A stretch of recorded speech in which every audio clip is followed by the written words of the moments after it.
Welcome. This video introduces the basics of C-style strings. So in C++, we're used to working with the string data type, this complex object that unites some data, a bunch of characters, with code that operates on that data and allows us to manipulate it, do things like erase parts of it or ask for substrings. Well, in C, there are no objects, so we need to represent strings with a more primitive tool. In this case, what we do is represent them as an array of characters. All right, simple and straightforward enough. What is a string other than a series of characters?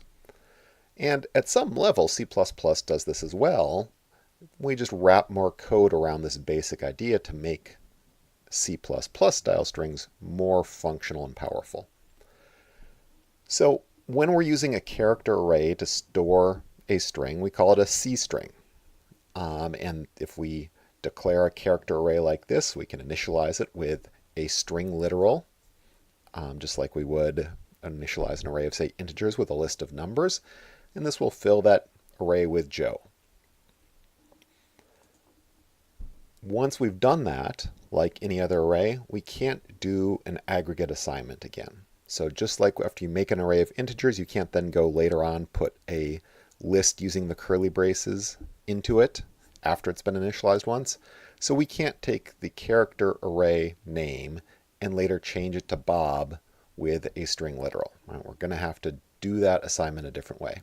We can assign individual characters in the array to be new characters. That's fine. We just can't do a bulk aggregate assignment of all the characters in a string using the assignment operator.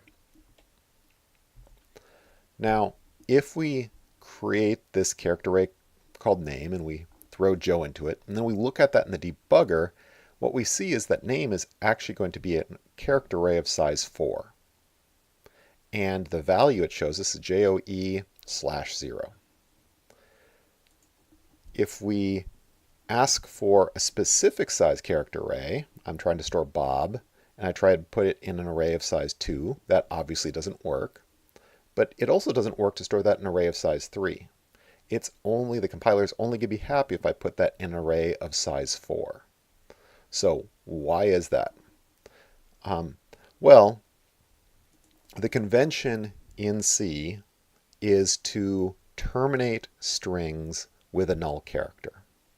Right? Arrays are these things that we have to create them in advance with a known size, then we put our data in. And when we're dealing with strings, things like user input, we often don't know exactly how much space we're going to need. So we developed this convention that in a character array, when we're storing a string there, we'll go ahead and just start reading along through the characters until we see the special null character, the character with the absolute numeric value 0, right? Not the digit 0, that would have a different ASCII code, but just like capital A is ASCII code 65, lowercase n is ASCII code 110, well, there's a special null character with ASCII code 0 that we use to indicate this is the end of a string. And if we're trying to type that literally in code, which we don't usually have to do, \0 is how we say, I mean literally character, ASCII character 0, the null character. I want this string to stop. What that means is in code that is expecting to be working with a C-style string, if it's reading along, it will just keep reading until we see a null character. In this case, my attempt to store Andrew in a character array of size 6 isn't going to work because there's no room for the null character.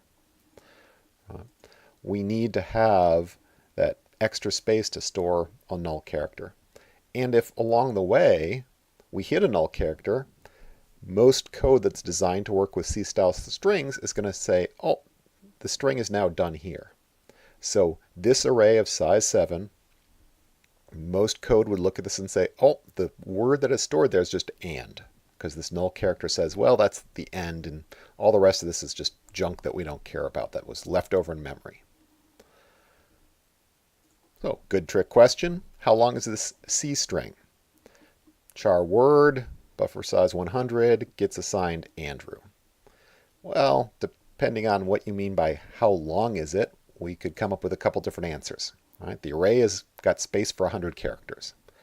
the length of the C string of the characters we have stored there is 6. Right? That's the logical size of my string. To store those 6 characters, we actually need 7 of the array slots because we're going to store Andrew, and then we have to store that extra null character to indicate that the word is done. Now, what that means, this convention means for us, is we have a way to determine where the ending of a C string is. When we're programming in C++, we count on the fact that you can pass, say, a C++ style string into a function and then just ask that string, how long are you? So we know how far to loop. Right? In C, we can't do that. Now, typically, what we do is if we're passing an array into a function, arrays don't know their own size, so we pass in an extra parameter with the size of the string. We could do that, but the conventions evolved since we're going to store these null characters to indicate here's the end of the string in this array, ignore the rest of it, that most functions expect to take in an array of characters if they're working with C strings, and then just keep reading until the current character is that special null character. And that's a sign, oh, we're done here. You've reached the end of this string. You can stop reading. All right, so I might have a really large array.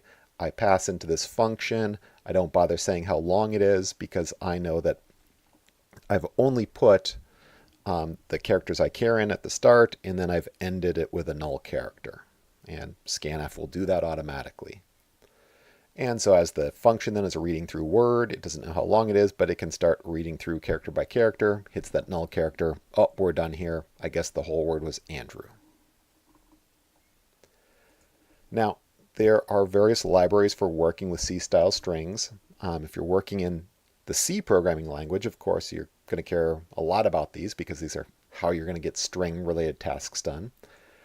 In C++, generally we're going to usually stick with C++ style strings and use those functions.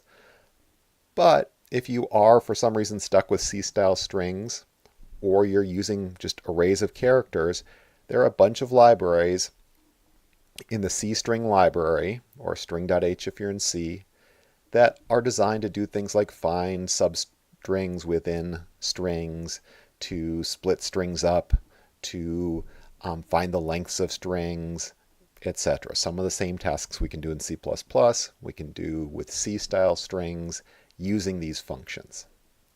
Now, you don't have to worry about memorizing all the functions, but it's worth taking a look at one or two of them, especially just to understand the prototype. So if we go look up documentation on string length, and they all tend to be these very abbreviated names. So string length is going to return the length of the C string. Basically, it's going to take something and I may have an array of 100 characters, but if the only thing that's in there is Andrew, it's going to tell me that I really only have 6 character length string. Well, the parameter is listed as constant character pointer str. That asterisk means memory address. It's called a pointer. And oftentimes it actually works better if you read these things backwards. String is pointer to a character that shall remain constant. It's the memory address where we can find a character that we're not going to change. Why a memory address? Well, arrays, remember, are passed into functions as their base address, as the memory location where the array starts. And so it turns out any function that expects to get an array, you can pass in just any memory address. Or you can have a function that takes in a memory address and pass it an array, because really those two ideas, passing the starting address of an array or just passing a memory address, are functionally equivalent. So when we see a function prototype like this, it's telling us, well, we've taken the memory address of a character, which is really going to be the start of an array. In terms of going back and forth between the two types, well, if you have a C-style string, a character array, you can simply do an assignment to copy that into a C++ string. So that's simple and straightforward. If you want to go the other way, if you have a C++ style string and you need to turn it into a C-style character array, well, you can do that by asking the string for .cstring. Give me the C-string version of yourself, and you'll get back one of those memory addresses. And if you need to then modify it, you have to copy that into, so I could use string copy to copy that, the data from that address into this new character array that I've allocated called my other C string. And that's how you can go from a C++ style to a C style if you need to call some function that only wants to deal with a C style string.